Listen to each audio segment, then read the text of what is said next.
পৌষকে নিয়ে বাড়িতে আসতে চেয়েছিল হেমন্ত, কিন্তু জ্ঞান ফেরার পর পৌষ না করেছে। এখন তৌসিফকে না বলে গেলে আবার রেগে যাবে। এই লোক হুটহাট রেগে যায়, সেই রাগ সামলাতে পারে না পৌষ। হেমন্ত এতে রেগে আছে। গাড়িতে করে তৌসিফের বাসার সামনে এনে চৈত্রকে গম্ভীর কণ্ঠে বলল।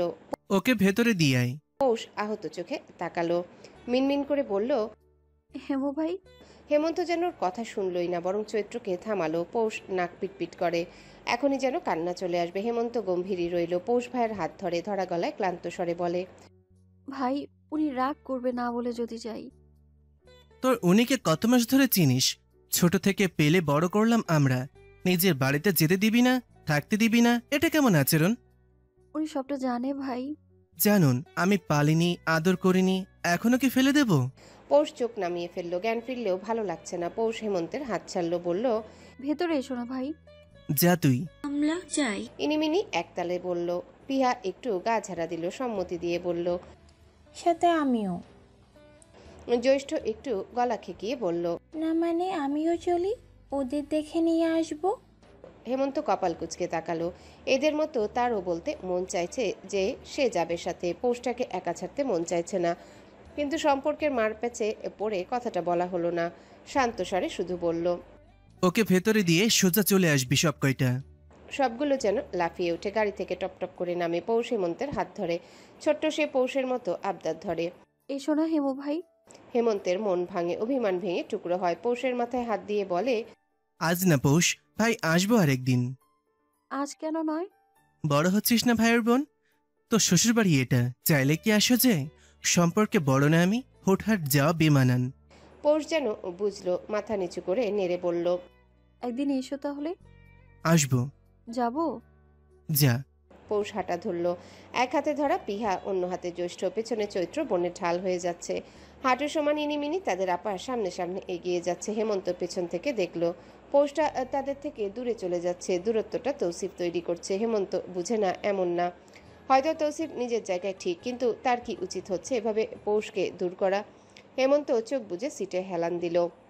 মনে পড়ল সেদিনকার কথা, যেদিন তৌসিফ প্রস্তাব পাঠিয়েছিল। বাবা চাচা মেনে নিল। তৌসিফ কঠিনভাবে শর্ত দিল, বিয়ের পর পৌষ এই বাড়ি পা রাখবে না। চাচারা চট করে মেনে নিল। হেমন্ত প্রতিবাদ করেছে। বাবা কিছুটা দমেছিল, কিন্তু ততক্ষণে তৌসিফ জোর দেওয়া শুরু করে। সোজা নেমে আসে হুমকিতে। তার কাছে বিয়ে না দিয়ে পৌষকে আর কোথাও বিয়ে দেওয়া যাবে না। তার বাবার নাকি ইচ্ছে ছিল, তার ফুপির মেয়ে, অধিকারও ছিল। সেদিক দিয়ে ভাবলে তৌসিফ যতটুকু আসা যাওয়া করতে দিচ্ছে তাতেই তো শুক্রিয়া। ক্ষুদ্র একটা শ্বাস ফেলে হেমন্ত। তার চাওয়া শুধু পৌষ সুখী হোক, ছোট্ট একটা চাওয়া। হেমন্ত জানে তৌসিফ তাকে ভালো রাখবে, বরং রাখছে। 5 ভাই বোন নিয়ে ভেতরে ঢুকলো পৌষ। তার মনটা খুবই উৎফুল্ল। ওদের নিয়ে ভেতরে ঢুকতেই দেখলো মিনু হাঁ করে বসে টিভি দেখছে। ফ্লোরে দুজন বুয়া বসা। পৌষকে দেখে ওরা উঠে দাঁড়ালো। পৌষ এসে বলল, আপনার টিভি দেখুন খালা। বুয়া দুজন হাসি মুখে এগিয়ে এলো, বললেন, আপনার ভাই বোন? কত সুন্দর বাচ্চা দুইটা। পৌষের ভালো লাগলো। ওর ভাই বোনদের প্রশংসা শুনতে ওর ভালো লাগে। পৌষ ওদের নিয়ে ভেতরে এলো। মিনু ডাগর চোখে শুধু দেখলো। ইনিমিনি গিয়ে উঠে ওর পাশে বসে। টিভি রিমোট হাতে নিতেই মিনু চাপা স্বরে বলে উঠল, পাল্টাবা না, বুঝছো? দুই বোন পিটপিট করে তাকালো, ডাকলো। আপা। পৌষ তাকাতেই এক স্বরে তারা বলে উঠল, কার্টুন ছেড়ে দাও। মিনু চোখ বড় বড় করে তাকালো। পৌষ এসে দুই বোনের হাত ধরে বলে, আপার রুমে চল, ওখানেও টিভি আছে। পৌষ ওদের নিয়ে রুমে যায়। ভাই বোনদের নিজের রুমে বসায়। চৈত্র বলে উঠল, আপা, হিমুবাই বকলে? বকলে আমার নাম বলবি, তাহলেই দেখবি চুপ করে গিয়েছে। তোর দুলাভাই থাকলে দেখতি এতক্ষণে হেমু ভাইকেও ভেতরে নিয়ে আসতো। বলতে বলতে আলমারি খুলে তার লুকিয়ে আনা সব চকলেট বিস্কিট বের করতে লাগলো। জানলো কিভাবে চুরি করে এসব এনেছে। নরম কুশনটা ইনি টেনে নিল। ছোট্ট সাদা মাখনের মতো একটা বালিশ। মিনি ওটায় গাল লাগিয়ে দুই বোন একসাথে বলে উঠল, কত নরম। বলো আপা, এটা নেই? পৌষ ওদের গালে চুমু দিল। সবকিছু 5 ভাগ করে বলল, বাসায় কেউ মারামারি করবি না, ঠিক আছে? ওরা মাথা নাড়তেই পৌষ বলে, এখানে থাক, কি খাবি বল, কি রাঁধবো? চৈত্র বোনের হাত ধরে বলে, আপা তুমি অসুস্থ, রেস্ট নাও একটু। আমরা এখন যাই, হিমু ভাই অপেক্ষা করছে। তাহলে তো ভালো হয়, হেমু ভাইয়ের জন্য প্যাক করে দিব নে। মুরগি ভাজবো, তোদের দুলা ভাই থাকলে এতক্ষণ দেখতি। বলতে বলতে ফোনটা বেজে উঠল। পৌষ দেখে হাসি মুখে তা হাতে তুলে বলে, দেখ তোদের দুলা ভাই কল দিয়েছে। এখন যদি শোনে তোরা এখানে, তাহলে দেখবি যেতেই দেবে না। বস, আমি মুরগি ভেজিয়ে আসছি। বলতে বলতে পৌষ রুম থেকে বের হয়, ফোন রিসিভ করে খুশি খুশি গলায় বলে, আপনি কই জানেন বাসায় কারা এসছে? আমার মাত্রাতিরিক্ত গম্ভীর কণ্ঠ। পৌষের হাসি নিভতে লাগলো, তবুও তা সচল রেখে বলল, কোথায়? আমার বাসায়। আচ্ছা শুনুন না। মীরার সাথে দেখা হয়েছে? পৌষের কথা শেষ করতে দিল না তৌসিফ। পৌষ ঢোক গিলে বলল, আরে আপনি ঠিক বলেছেন, ওই মহিলা পাগল, আমাকে আজও উল্টাপাল্টা কথা বলছিল। তুমি শুনেছো? আরে বাদ দিন না, বাসায় আমার সব ভাই বোন এসেছে, প্রথম সবাই এসেছে। ওদের আজ তৌসিফ যেন কিছুই শুনল না, রাগী এবং গম্ভীর তেজ মিশ্রিত কণ্ঠে বলে উঠল, বাসায় আছি আমি, রুম থেকে বের হবে না। পৌষ মুখ খুলে কিছু বলার আগে তৌসিফ কল কেটে দিল। পৌষের মুখ চুপসে গেল, এতক্ষণে থাকা হাসিটা ধপ করে নিভে যায়, বুকটা না চাইতে ধুকপুক শুরু হয়, কপালে জমা হয় বিন্দু বিন্দু ঘাম। তৌসিফ রেগে আছে, এখন যদি বাসায় এসে চিল্লাপাল্লা করে বলা তো যায় না, রাগের মাথায় যদি থাপ্পড় টাপ্পড় দিয়ে বসে। পৌষের ভিতর শুকিয়ে আসে, ফোন রেখে তাড়াতাড়ি ভেতরে যায়। পিহা উঠে দাঁড়িয়ে জিজ্ঞাসা করে, আপা, দুলাভাই কি আসছে আমাদের কথা শুনে? পৌষ হাসার চেষ্টা করে, তাড়াহুড়োয় বলে ওঠে, আরে আমি তো ভুলেই গিয়েছিলাম, তোমাদের দুলাভাই আসতে রাত হবে আজ। আফসোস করলো, আমিও কত গাধা। এমো ভাই জুতা পেটা করবে সব কটাকে। তাড়াতাড়ি যা, অপেক্ষা করছে। জানাল দিয়ে দেখলাম রেগে আছে মনে হয়। এক প্রকার তাড়াহুড়ো করে ওদের দরজা দিয়ে বের করে পৌষ। ওর মনে হচ্ছে ওর ভেতর ফেটে যাচ্ছে, প্রচুর কান্না পাচ্ছে, ঠিক যেন দাবিয়ে রাখা দাবানল। ওরা গাড়িতে ওঠা মাত্রই পৌষ দরজা লাগাতে যায়, তখনই দেখে তেড়ে আসতেই ওর দিকে তৌফিকের বউ। পৌষ ভাবে মুখের উপর দরজা লাগালে বিষয়টা অপমানজনক, তাই দাঁড়িয়ে থাকে ঠায়। আদিত্যর মা তখন রাগে চিরবিরিয়ে বলে উঠল, লোভের চোর কোথাকার, ভাই বোন এনে এইভাবে সব পাচার করে। ছোট লোক বিয়ে করেছে তৌসিফ, এই ছোট লোকের ভয়ে ছাদে কাপড়ও দেই না, না জানি কবে কি চুরি করে। ধরুন সেই ছাদ থেকে আপনি পড়ে গেলেন, বিষয়টা কেমন হয় বড় ভাবি? আদিত্যের মা চমকে উঠলেন, তার ঠিক পেছনে তৌসিফ। কথাটা সেই বলেছে, গলাটা তার খড়খড় করে উঠল। পৌষ দরজা ছেড়ে ভিতরে যেতেই আদিত্যর মা কেটে পড়তে চাইল। তৌসিফ পেছন থেকে বলল, সাবধানে বড় ভাবি, সিঁড়িতে সাবধানে নামুন। মহিলার ঘাম ছুটে গেল। তৌসিফকে ভরসা নেই। সবেই খবর এসেছে মীরার গাড়ি রাস্তায় উল্টে গিয়েছে। পৌষ চুপ করে সোফায় পা তুলে বসেছিল। তৌসিফ ঢুকে শব্দ করে দরজা লাগালো। বাড়িতে উপস্থিত সকলেই কেঁপে ওঠে। আস্তে করে টিভি বন্ধ করে মিনু পালালো। বুয়ারা রান্নাঘরে গিয়ে চুপ করে দাঁড়িয়ে রইল। কিন্তু পৌষ কিভাবে পালাবে এদের মতো? তার পালানোর রাস্তা কোথায়? আদৌ কি কোনো রাস্তা আছে? তৌসিফ এসেই ঠান্ডা স্বরে বলে, রুমে যাও। পৌষ বসেই রইল। তৌসিফ ওর হাতের কবজি চেপে ধরে টেনে দাঁড় করায়। পৌষের চেপে রাখা কান্না ছিটকে বেরিয়ে আসে, কাঁদতে কাঁদতে বলে, আমি যাবো না, ছাড়ুন আমার হাত। তৌসিফ ছাড়ে না। রুমে নিয়ে পৌষকে খাটে রেখে দরজা লাগায় শব্দ করে। পৌষ কেঁপে ওঠে। তৌসিফ দাঁতে দাঁত চেপে জিজ্ঞাসা করলো, কেন কাঁদছ? কথা বলো। এবারেও উত্তর আসে না। তৌসিফ এবার পৌষের চোয়াল চেপে ধরে। পৌষ ওর হাত সরিয়ে দিল, চিৎকার করে বলল, কি বলবো? কি শুনতে চান আপনি? আমি কাঁদছি কারণ আমি আপনাকে ভয় পাই, ভয় লাগে আমার আপনাকে, আতঙ্কে থাকি আমি। পৌষ ফুপিয়ে কেঁদে যাচ্ছে। তৌসিফ ওর থুতনি ধরে নিজের মুখ বরাবর করলো, বলল, আমাকে ভয় পাও? পৌষের কান্না বাড়ল। তার ভাই বোনগুলো তার জানের টুকরো, তাদের আজ এক প্রকার তাড়িয়ে দিয়েছে পৌষ। ওর বুক ফেটে কান্না আসছে। তৌসিফ দাঁত চেপে খড়খড়ে গলায় বলল, মীরার সাথে কি কথা হয়েছে? পৌষের গা শিওরে উঠল, কোনো মতে বলল, কথা হয়নি, মিথ্যা। শুধু উনি বলেছে। আর তুমি বিশ্বাস করে নিয়েছো? এই, ও কি বলেছে? পৌষ কেঁদেই যাচ্ছে। তৌসিফের ফোন বেজে উঠল। তৌফিক ফোন করেছে। পৌষকে ছেড়ে কল তুলল। চওড়া গলায় কথা বলছে তৌসিফ। পৌষ যতটুকু বুঝলো তা হলো মীরার গাড়ি অ্যাক্সিডেন্ট হয়েছে, তার জন্যে তৌসিফকে দায়ী করছে। এছাড়াও একটু আগে নিজের বড় ভাবির সাথে বাজে ব্যবহার করায় ধমকাচ্ছেন তিনি। তৌসিফ উন্মাদের মতো ফোঁসফোঁস করতে লাগলো। রাগে তার কপাল ছিঁড়ে যাচ্ছে। বড় ভাইকে ছাড় দিল না সে। বাজখাই গলায় বলল, জানে মেরে দেবো আমার সংসার ভাঙতে আসলে। ওই মহিলাকে আগে ওয়ার্নিং দিয়েছি, আজ গাড়ি উল্টে গেছে। 2 দিন পর আর জীবন উল্টে দেবো আমি কি এটা ভুলে যাই কেন? তৌসিফ ফোন কেটে দিল। পৌষ মুখ চেপে ধরলো। তার বমি পাচ্ছে, ভয়ে বমিও আসছে না। সামনেই পানির গ্লাস, কিন্তু খাওয়ার সাহস পাচ্ছে না। তৌসিফ এগিয়ে আসতে পৌষ সরতে চাইল, কিন্তু তার আগেই ধরা খেলো। পৌষ মোচড়ালো, ছাড়া পেতে চাইলো। তৌসিফ ধমক দিলেও পৌষ থামে না, কাঁদতে কাঁদতেই বলে, ছাড়ুন আমায়, চোর আমি, আমার ভাই বোনদের দেই সব। মিথ্যা এটা। এসেছিল তো তোমার ভাই বোন, একটা কথার এত। পৌষের মাথায় কথাটা ঢুকলো না। তার দুর্বল মস্তিষ্ক তাকে শুধু বুঝালো তৌসিফ তাকে চোর ভাবছে। পৌষ তার ভাই বোনদের সব দিয়ে দেয়। ওর মাথা ঘুরে গেল। আজ পর্যন্ত একটা সুতাও তো দিল না। যা করার তৌসিফ করে। আজও তৌসিফের অনুমতি ছাড়া একটা চকলেট দেয়নি। যা দিয়েছে তার সবটা পৌষ টুকটাক করে লুকিয়ে এনেছে। পৌষ তৌসিফকে ধাক্কা দিয়ে সরিয়ে দিল। ওর বুকটা উঠানামা করছে। দৌড়ে রুম থেকে বের হতে হতে বলল, সব এনে দিব, সব ফেরত দিব। আমার ভাই বোন ফকির না, ওরা না খেয়ে থাকে না। তৌসিফ উঠে ওকে ধরতে ধরতে পৌষ বাইরে দিয়ে দরজা লাগিয়ে দৌড়ে বেরিয়ে গেল। তৌসিফ সমান তালে চিৎকার করে গেল। বুয়াদের ডাকতেই তারা দরজা খুলল। তৌসিফ পেছনে দৌড় দিল। ও কি বলল আর পৌষ কি বুঝলো?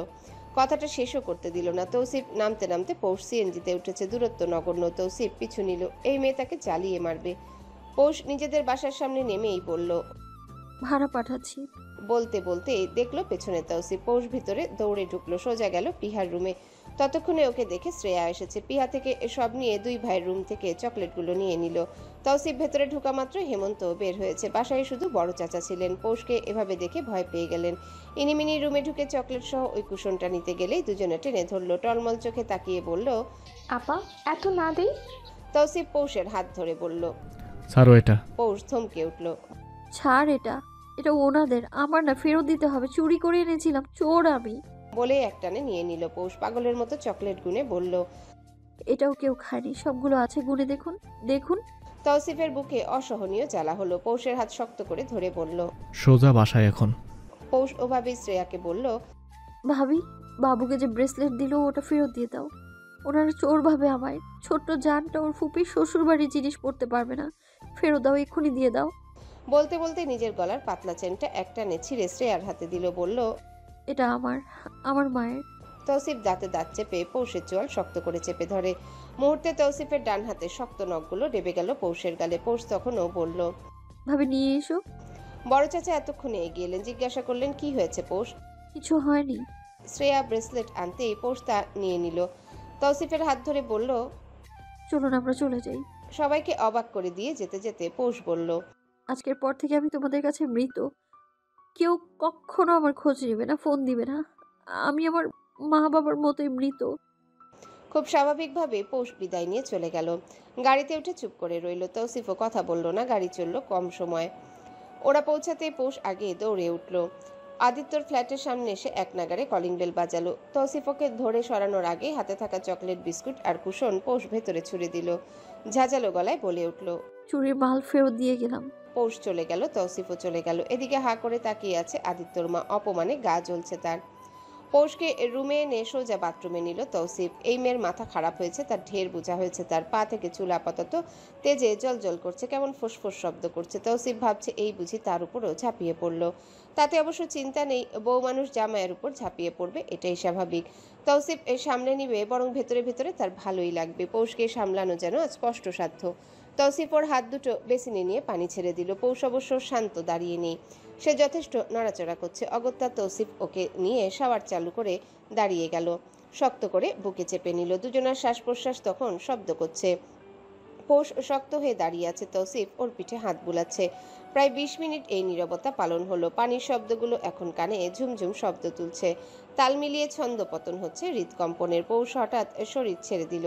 এতক্ষণে থাকা শক্ত দেহটা এখন ভর ছেড়ে দিয়েছে। তৌসিফ সামলে নিল, জড়িয়ে রাখলো বুকের সাথে। পৌষ হঠাৎ কেঁদে ফেলল। কাঁপতে থাকা দেহটায় তখন কম্পন বাড়ল কান্নার দাপটে। তৌসিফ শাওয়ারটা বন্ধ করে দিল ব্যস্ত হাতে। পৌষের দেহের সাথে সেটিয়ে থাকা কাপড় দেখে গলা যেন শুকালো। পুরুষ মনটা তখন হু হু করে উঠে। তৌসিফ চাইলেও আশকারা দিতে চাইল। পৌষের ঘাড়ে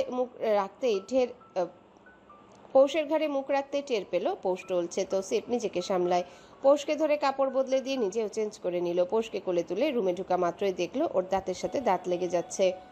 তৌসিফ তাড়াতাড়ি ওকে কম্বলে দিয়ে মুড়িয়ে নিজেও ভিতরে ঢুকে শক্ত করে পৌষকে বুকে জড়িয়ে রাখলো। মাঝে সাঝে টুকটাক কথা বলল তৌসিফ। গরম কিছু খাবে? ঘুমাও না হয় পোস্টার। তোমার কি শরীর খারাপ লাগছে? পৌষ কোনো উত্তর করে না। তৌসিফ ওর মাথায় হাত বুলায়, কপালে চুমু খেয়ে আদর মাখা কণ্ঠে বলে, জান আমার, কি হয়েছে তোমার? এমন কেন করছিলে? ছোট বাচ্চাগুলো কাঁদছিল? পৌষ বুকে মুখ গুজে ঘ্রাণ নিল। অতঃপর সরতে চাইল বুক থেকে। তার শরীর উষ্ণতা পেয়েছে। বুকের থেকে ছাড়া পেতে পৌষ দাঁতের ব্যবহার করলো। বুকের মধ্যে শক্ত করে কামড়ে ধরতে তৌসিফ ওকে ছাড়লো। টি শার্ট খুলে ছুঁড়ে মারে তৌসিফ। বুকের উপর দিকে কামড়টা দিয়েছে, দাঁত বসেছে একদম, টিসটিস করছে জায়গাটা। পৌষের দিকে না তাকিয়ে বলল, ব্যথা লাগিয়ে দিলে হানি, ব্যথা কমাতে এখানে একটা উম্মা দাও। পৌষ ততক্ষণে উঠে যেতে চাইল। তৌসিফ খপ করে হাত ধরে। পৌষ রাগে দাঁত দিয়ে দাঁত পিষে বলল, হাত ছাড়ুন। তৌসিফের বরাবরই অপমান বাক্য সহ্য হয় না, তার মধ্যে বয়সে এত ছোট মেয়ে, তাও কিনা আপনবো, এভাবে দাঁত পিষে কথা বললে তা মানা মুশকিল। পুরুষিগত তা মানতে নারাজ। তৌসিফ তবুও সয়ে গেল, শান্ত স্বরে বলল, দাঁত ছেড়ে কথা বলো। হাত ছাড়ুন আমায়, ছাড়ুন আমায়। চোরের হাত ধরতে লজ্জা লাগে না? আপনার ভাবির হাত ধরুন গিয়ে। পুষরাত, পৌষ কথাটা বলতে চায়নি, মুখ ফসকে বেরিয়েছে। তৌসিফ চোখ গরম করে তাকিয়ে বলল, থাপ্পড় খাবে একটা বেয়াদবি করলে। কখন থেকে ফাজলামি শুরু করেছ? কতটা দূর খাওয়ালে? দোষ কী ছিল আমার? চোট দেখেছি? কথা শুনে কখনো পুরোটা? মন চায় একটা চটকানা মারি। ওগুলো তুমি লুকিয়ে আনোনি, তাই বলছি। এতটা খ্যাপার মতো কী ছিল? ওই বাড়ি গিয়ে কী করলে? বাচ্চা গেলে কাঁদছিল, মায়া লাগলো না? আমার সাথে তেজ দেখা তুমি কিছু বলি এতে? তুমি জানো আমি কেমন, তবুও তুমি অবাধ্য হচ্ছ। আমাকে আজ কতটা নিচে মারলে পুরুষরাত। ছোট্ট বাচ্চাকে দেওয়া উপহারটা কীভাবে চেয়ে নিয়ে এলে? আমি নিজে গিয়ে দিয়েছিলাম পুরুষরাত ওটা। আমাকে কতটা অপমান করলে তুমি। এবার ভাবো, মাথা ঠান্ডা করে চিন্তা করো। কথার প্রেক্ষিতে বলেছি, তোমাকে কবে চোর বলেছি আমি? যা সত্য তা বলছি। তোমার ভাই বোন এসেছে, শোনামাত্র বাসায় খাবার দাবার পাঠিয়েছি। কেন? আমি কি অসামাজিক জানোয়ার ভাবো আমাকে? পৌষের সাহস দেখে এবার তৌসিফ অবাক হলো, কারণ পৌষ ভুল বুঝতে পারলে এতক্ষণে কেঁদে ফেলতো, বুকে চলে আসতো। কিন্তু না, ও শক্ত হয়ে বসে আছে, চোখ মুখে এখনো রাগ ছড়িয়ে। এটা অভিমান না, এটা রাগ, ক্ষোভ। তৌসিফ দেখলো পৌষ সরাসরি প্রশ্ন করলো, তখন আমার সাথে ওইভাবে কথা কেন বললেন? আপনার ভাবি এসেছিল কথা বলতে, বিশ্বাস করেছি আমি? করিনি। আমি জানি আপনি আমায় ছাড়বেন না। আপনি ভালোবাসেন আমায়। আপনার ভালোবাসার কোনো ঠিক ঠিকানা নেই, যখন তখন রেগে যান। আমার কি দোষ ছিল বলুন?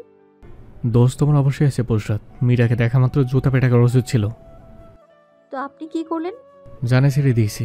পৌষ চমকালো, মনে পড়লো মীরার গাড়ি উল্টেছে। ভেতরে হঠাৎ কামড়ে উঠলো, এই কাজ তৌসিফ করেছে? পৌষ আতঙ্কিত হয়ে প্রশ্ন করলো, আপনি করেছেন? কোনো সন্দেহ? তার দোষ শুধু ওই কথা বলাতে? ভুল। আমার সংসার ভাঙতে চেয়েছে, আমার থেকে আমার ভালোবাসাকে দূর করতে চেয়েছে। ওকে জানে ছেড়ে দিয়েছি ভাতিজার জন্য। না হয় আজ অস্তিত্ব থাকতো না ওর। কত সহজ সরল ভাবে তৌসিফ কথাগুলো বলে ফেললো, অথচ ভয়ঙ্কর এই কথা শুনে পৌষের আত্মাটা কেমন টিসপিস করছে। ভয়ে কলিজাটা গলায় উঠে এসেছে। পৌষের চোখে মুখে ভীতি দেখে তৌসিফ বাঁকা হাসলো, ফিচেল হাসি ঠোঁটের কিনারায় নিয়ে বলল, তুমি আমার অনেক স্বাদের, এত সহজে ছাড়বো? আমাদের মাঝে কখনো কেউ আসবে না, আমি আসতেই দেবো না পুরুষরাত। তুমি বিশ্বাস করো আমাকে, বিশ্বাস করো আমি কতটা পাগল তোমার জন্য। এই পাগলামি আমি আগে কখনোই করিনি। আমার এই বয়সে এই পাগলামি মানায় না, তবুও পাগল হয়ে যাচ্ছি আমি। তুমি আমাকে কতটা বদলে দিয়েছো বলো তো? আর কত বদলাবে আমাকে তুমি? পৌষের ঠোঁট ভেঙে এলো, হাঁটুতে ভর দিয়ে এগিয়ে এসে ঝাঁপ দিল তৌসিফের বুকে। ওর কেমন ভয় লাগছে, তখন এমন আচরণ কেন করলো বুঝতে পারছে না পৌষ। মুহূর্তেই হু হু করে কেঁদে ফেললো। তৌসিফ ওর মাথায় হাত বুলালো, কপালে চুমু দিয়ে বলল, কেঁদো না, আমাকে তুমি বোঝার চেষ্টা করো, একবার চেষ্টা করো, আমার বিশ্বাস তুমি বুঝবে। পৌষের হিচকি উঠে গেল, কাঁদতে কাঁদতে বলল, আপনার ভাবি এমন কেন? কিছু মানুষ থাকে যারা অন্যের সুখ দেখতে পারে না, এরা নিজেরা খেয়ে দিয়ে অন্যের হাতে উপযোগী দিয়ে দেখে কি আছে। যখনই কারো ভরা হারি পায় তখন পাথর ছুঁড়ে মারে, এটা তাদের বিনোদন, তারা মজা পায় এসব করে। মীরা ঠিক এমনই একজন। আপনি ওনাকে আগে কেন ধমকালেন না? আমাকে কেন বকেছিলেন? এই জন্যই কষ্ট পেয়েছি আমি জানি না কেন এমন করেছি আমি। তৌসিফ দুই হাতে পৌষের মুখ মুছে পরপরই চোখ দিয়ে পানি পড়ে। তৌসিফ হেসে ফেলল, বলল, আরে কাঁদে না তো হানি। মীরাকে বকেনি কি বললো? প্রথম ঝাড়িটা তাকে তোদের কাছে খেয়েছিলাম, এদিক থেকে তোমাকে শাসনে রেখেছি যাতে বকে না যাও। বউ আমি শাসনে রাখবো, আমি ভালোবাসবো, চলবে? ছাগলের বেগে দৌড়াবো। পৌষ তৌসিফের হাঁটুর দিকে ট্রাউজারে নাক মুছল।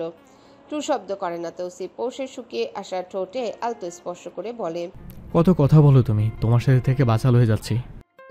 ঘুমাবো খাবে? একটু পর। বলেই তৌসিফের গলা জড়িয়ে ধরে পৌষ। তৌসিফ ছাড়ায় না, আস্তে করে বিছানায় গায়ে লিয়ে দেয়। মিনিট খানেক যেতেই পৌষ ঘুমিয়ে যায়। তৌসিফ তাকিয়ে রয় ওর দিকে। তৌসিফের কে চার হাত পায়ে পেঁচিয়ে ঘুমাচ্ছে ও। চোখ বুঝে তৌসিফ বিড়বিড় করে বলে, আর একবার তুমি গোষ্ঠী চলো মারি, তোমাকে রাস্তায় নামিয়ে ছাড়বো আমি। স্বভাব বদলালেও মানুষ আমি আজও একই আছি। তৌসিফ তালুকদারকে তা তুমি ভুলেছ। কার কথা এসব তুমি করেছো তা আমার খুব জানা আছে। তোমাদের জানে ছেড়েছি তার শুক্রিয়া আদায় করো। আমার কলজায় হাত দিলে ওই হাত আমি কাটতে তৌসিফ সময় নেব না। শরীরে বেয়ে বেয়ে কিছু উঠছে। পোস্টের প্রায় 3-4টা হাত ও সারা অঙ্গে হাতাচ্ছে। টুটা শব্দ হচ্ছে, মাঝে মধ্যে পুরুষ গলা শোনা যাচ্ছে। এর মধ্যে আবার কেউ একজন ওর পায়ের আঙ্গুল ধরে টানছে। ঘুমের মধ্যেই পৌষ ভয় পায়, ডান হাত বাড়িয়ে খুঁজে তৌসিফকে, না নেই সে। পৌষ ভয় পেয়ে গেল, চোখ দুটো খোলা যাচ্ছে না। হঠাৎই তখন ওর চোখের পাপড়িগুলো টেনে ধরে চোখ খুলতে চায় কেউ। পৌষ লাফিয়ে ওঠে, জোরে জোরে শ্বাস টানতে ইনিমিনি একসাথে ডেকে ওঠে, আপা। পৌষ বড় বড় চোখ করে তাকালো, অবাক হয়ে তাকিয়ে রইল। ও শরীরের সাথে বোন 3টা লেগে আছে, পায়ের আঙ্গুল এখনো জ্যৈষ্ঠ ধরে টানাটানি করছে। চৈত্র তার পাশে বসা, কোলে হেমন্তের বাবুটা। ফাঁকা ঢোক গিলে পৌষ এদিক ওদিক তাকায়। হ্যাঁ, এটা তারই বেডরুম। বিলাসবহুল তৌসিফ তালুকদারের মাস্টার বেডরুমে আছে ওরা সবাই। পৌষকে হ্যাবলার মতো তাকিয়ে থাকতে দেখে 5 ভাই বোন একত্রে ডেকে উঠল, আপা। হায় হায়, পৌষ কেঁদে উঠল। যতটুকু মেলা যায় হাত মেলে ভাই বোনদের জড়িয়ে ধরলো। সবগুলো হাসছে। এদিকে পৌষ কাঁদছে। পিহা বোনের চোখ মুছে বলল, আপা কেন কাঁদছো? আমরা এসেছি তো। কে আনলো? কখন এলি? চৈত্র হাতের করগুনে বলল। 2.5 ঘন্টা। জ্যৈষ্ঠ বলল, তুমি তো ঘোড়া বেছে ঘুমাচ্ছিলে, নাকও টেনেছো। তোমার নাক টানার শব্দে আমাদের ভাতিতে উঠে গিয়েছে। পৌষ তাকালো, দেখলো ছোট্ট সোনাটা টুকটুক করে দেখছে সবাইকে। পৌষ হাত বাড়িয়ে ওকে কোলে তুললো, আলগোছে বুকে জড়ালো। বাবু বাবু গন্ধটা যেন মাতৃত্ব জাগিয়ে তুলে। পৌষ চোখ বুজে টুপ করে পানি পড়তেই ইনিমিনি বলে, দুলাভাই তোমাকে কাঁদলে না করলো তো আপা? পৌষ চোখ তুলে তাকালো, গলা খেকিয়ে বলল, কে এনেছে তোদের?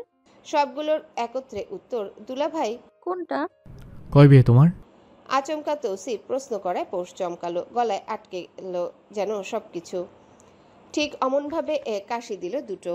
ওইদিকে যে তৌসিফ বসা তা দেখেনিও। পৌষ ওর চোখের দিকে তাকাতেই তৌসিফ চোখে হাসলো। পৌষ কৃতজ্ঞতা স্বীকার করে, তার বুক ভরে ওঠে। দেখে রুমে হেমন্ত ঢুকছে শ্রেয়াকে নিয়ে। পৌষ সুযোগ বুঝে আবদার করে, সবাই থেকে যাও। মিনু খেতে ডাকা মাত্রই তৌসিফ ছুটে 2 শালিকে কোলে তুলে পৌষের দিকে তাকিয়ে বলে, মুখ ধুয়ে আসো। সবার সামনে এভাবে ডাকায় পৌষ লজ্জা পেল। লজ্জায় তার পেটের নাড়ি ভুড়িতে যেন দুটো প্যাচ লেগে গেল। হায়, কার নজর লাগলো! পৌষ বাথরুমে ঢুকে বমি করে দিল। চাপা স্বরে ডাকলো তৌসিফকে। তৌসিফ এসে যেন মাথায় হাত, বেসিন ছড়িয়েও ফ্লোরে মেখেছে পৌষ। কমটের উপর বসে হাঁপাচ্ছে। তৌসিফ তাড়াতাড়ি ওকে ধরলো। পৌষ কেঁদে ফেলে বলল, আমার অনেক খারাপ লাগছে, মনে হচ্ছে মরে যাব, এক্ষুনি মরে যাব। শোনেন। কথাটা বলার আগে পৌষ ঢলে পড়ে। তৌসিফ চারিপাশে তখন অন্ধকার দেখে। হঠাৎ কি হলো? তার সুখের ঘরে ঢোকার পথে এত কেন কাটা তার? কার নজর লাগে তার সুখে? কেন লাগে? মেহেদি আজ তাড়াতাড়ি বাড়ি ফিরেছে, হাতে একটা দইয়ের খোড়া। বাসায় ঢোকার আগেই দরজা থেকে সোহাকে ডাকছে। সোহা তখন শাশুড়ির কাছে। ভদ্রমহিলা এখন বউকে যথেষ্ট আদর যত্ন করে রাখছেন। এই যে এখন সুন্দর করে মাথায় তেল লাগাচ্ছেন। সোহার আরামে চোখ বুজে আসে। তখনই মেহেদি ডাকে মৃদু লেগে আসা চোখটা খুলে যায়। উঠতে নিলেই শাশুড়ি বলেন, তুমি বসে থাকো, খুঁজতে খুঁজতে ঠিকই চলে আসবে। ব্যাপারটা ঘটলো তাই মেহেদি চলে এসেছে বউ খুঁজতে। সোহার সাথে মায়ের এতটা সখ্যতা দেখে তার ভালো লাগলো। বলল, স্টুডেন্টের রেজাল্ট হলো আজ, দই দিয়ে গেল বগুড়ার, তাই তোমার জন্য নিয়ে এলাম। সোহার শাশুড়ি মুচকি হাসলেন। তিনি খুব করে চাইছেন একটা নাতি হোক। এরা জামাই বউ থাকবে, নিজের মতো তিনি নাতি পালবেন। রোজ করে সোহাকে পুষ্টি জোগাতে দুধ ডিম খাওয়াচ্ছেন। মেহেদির দিকে তাকিয়ে বললেন, বাটি চামচ নিয়ে আয়, এভাবে কিভাবে খাবে? সোহা উঠতে চাইলো, ওর শাশুড়ি থামালো। ছেলেকেই পাঠালেন আনতে। মেহেদি হাসতে হাসতে চলে গেল। পেলা চামচ হাতে ফিরে এসে বসলো 2 পা ভাঁজ করে। সোহাকে দেওয়ার আগে মাকে দিতে ওর মা হাসলেন। বাটিটা সোহাকে দিয়ে বললেন, পতি বই রেখে মাকে দিচ্ছিস? মেহেদি অল্প হেসে উত্তর দিল, তুমি সবসময় আগে মা। ওর মা এতে খুশি হলেন। ছেলের প্রতি তিনি সন্তুষ্ট। সোহার চুলগুলো বেঁধে দিয়ে ছেলেকে উদ্দেশ্য করে বললেন, রাতে রুমে আসিস তো, কথা আছে। মেহেদি মাথা নাড়ে। ও জানে অবশ্য মা কি বলবে, তবুও মেহেদি চুপ রইল। মা মিটিমিটি হাসছেন। নাতির জন্য সোনার চেন বানাতে দিবেন তিনি। কত বছরের জমানো টাকা তার, শখ করে রেখেছেন টাকাগুলো। সোহাকে নিয়ে রুমে আসে মেহেদি। কপালে চুমু দিতে আলতো করে জড়িয়ে ধরে। সোহা মেহেদির চুল মুট করে ধরে। মেহেদি ওর ঘাড়ে মুখ গুজে শ্বাস টানলো। আলতো ছাড়া ছাড়া ওষ্ঠের ছোঁয়া দিয়ে পাগল বানালো। সোহা মৃদু শ্বাস ফেলে, মেহেদির গলা জড়িয়ে ধরে। সঙ্গে সঙ্গে তাকে কোলে তুলে মেহেদি খুবই ছোট্ট একটা বারান্দায়, এক পাশ ঠেসে কাপড় শুকানো, সাইডের ছোট্ট চেয়ারে মেহেদি বসলো, কোলে বসালো সোহাকে। ঘাড়ে থুতনি রেখে উষ্ণ আলিঙ্গন করতে সোহা ফিচেল হাসি দিয়ে বলল, কেউ এসে যাবে। আসুক। পাগল হলেন মেহেদি? হুম। কি হুম? ছাড়ুন, কেউ আসলে আসবে। মানে কি? শিক্ষক মানুষ এমন হয়? তাহলে কেমন হয়? সোহা চুপ করে গেল। আকাশে পাখিগুলো উড়ে উড়ে কোথায় যেন যাচ্ছে, হয়তো নিজ গৃহে ফিরছে তারা। সোহা চোখ বুজে ফেলে, গা এলিয়ে দেয়। তার গৃহ এটা, এই মেহেদি। সোহা মন থেকে মানে তার সন্তানের বাবা, তাদের অস্তিত্ব। হাজারো অনুভূতির মাঝেও সোহা কিছুটা তটস্থ থাকে। কারো থেকে অতিরিক্ত আশা রাখতে নেই, সোহাও রাখে না। সে শুধু বেঁচে থাকতে চায় এই ছোট্ট সংসারে। মেহেদি হালকা স্বরে জিজ্ঞাসা করে, খারাপ লাগে? না তো। তুমি অনেক স্ট্রং সোহা। কিছুটা। অনেকটা। হয়তো। সোয়ারানি। সোহা চমকালো। মেহেদি ওর জামার ভেতর হাত ঢুকিয়ে পেট হাতালো, ভেজা কণ্ঠে বলল, আমি তোমাকে ভালোবাসি, ভালোবাসবো। ভুল ত্রুটিগুলো মাফ করে দিও। ছি, এসব কেন বলছেন মেহেদি? আর বলবো না। মনে যাতে থাকে। থাকবে সোয়া? জি। মেহেদি থামলো। সোহা ওর দিকে ফিরে কপালে চুমু দিল, দুই গালে হাত রেখে বলল, মানুষ মাত্রই ভুল। আমি নিজেই কত শত ভুল করে যাই মেহেদি। এতটা সংকোচ রাখার কিছু নেই। আমি ভালো আছি, আপনি আছেন, আমাকে মেনে নিয়েছেন, আমি ভালো হতে চাই। আপনি আমাকে অনেকটা ভালো রেখেছেন। তুমি কি ওই বিষয় রেগে? সোহা বুঝলো সে নিজের টাকা মেহেদিকে সেধেছিল, মেহেদি নিবে না। সোহা অগত্যা সেগুলো বাবুর নামে রাখবে বলে ভেবেছে। তাদের একটা সুন্দর ভবিষ্যৎ হবে। সোহা আশাবাদী। সোহা উত্তর করলো, না, ওসব আমাদের সন্তানের। মেহেদি ওকে জড়িয়ে ধরলো, দুই গালে হাত দিয়ে বলল, এইভাবেই আমাকে বুঝেছ সোয়া, আমি কৃতজ্ঞ থাকব। পৌষের মাথায় পানি ঢালছে শ্রেয়া। চারিপাশ দিয়ে ঘিরে রেখেছে ভাই বোনগুলো। চোখ খুলে পৌষ সবার আগে খুঁজলো তৌসিফকে। চোখটা খোলা মাত্রই পানি গড়ালো, ঠোঁট দুটো ফাঁকা করেই বলল, উনি কোথায় হেমু ভাই? হেমন্ত ওর কপালে হাত রাখলো, অসন্তোষ গলায় বলল, খাওয়া দাওয়া ঠিক মতন করিস না কেন? এইভাবে খালি পেটে বমি হচ্ছে বারবার। তুই জানিস না তোর আয়রন ডিফেন্সিয়া আছে? ওষুধ ঠিক মতন খাসনি? পৌষ চুপ করে গেল। তৌসিফ সাথে মাঝখানে এসব টুকটাক ঝামেলায় ওষুধের দিকে খেয়াল করা হয়নি। ভাইয়ের দিকে তাকিয়ে পুনরায় একই কথা বলল পৌষ। উনি কোথায়? হঠাৎ তখন গম্ভীর কণ্ঠে তৌসিফ বলল, চুলগুলো তুলে ফেলুন। শ্রেয়া পানি ঢালা বন্ধ করলো। পিহা টাওয়েল দিয়ে বোনের চুল পেঁচিয়ে দিতে পৌষ চোখ উপড়ে তুলে তাকালো। তার মাথাটা তৌসিফের কোলে। শুকনো ঢোক গিলে পৌষ চোখ সরালো। তৌসিফের চোখ আজই বড়ই শান্ত। পৌষ জানে এই শান্ত ভাব তাকে এর শান্তিতে থাকতে দিবে না, ভেতরে ভেতরে জ্বালিয়ে মারবে। পৌষ উঠতে চাইলো, তৌসিফ ওকে ধরে উঠালো। নিজের বুকের সাথে ঠেস দিয়ে আধা শোয়া করতেই পৌষ বলল, আমি ঠিক আছি, শুধু একটু। কথাটা বলার আগে চৈত্র রুমে ঢুকলো। পিছনে জ্যৈষ্ঠ। ডাক্তারের সাথে তারা বাইরে গিয়েছিল। হাতে ঔষধ তৌসিফের কাছে দিয়েই বলল, দুলাভাই, ডাক্তার কাল বিকেলে যেতে বলেছে, তখন তিনি থাকবেন। তৌসিফ মাথা নাড়ে। ব্লাড স্যাম্পল ডক্টর বাসা থেকেই নিয়েছে। ডান হাত নাড়াতেই ব্যথায় শব্দ করে পৌষ। শ্রেয়া হাতটা ধরে বলে, নারাস না, রক্ত নিয়েছে।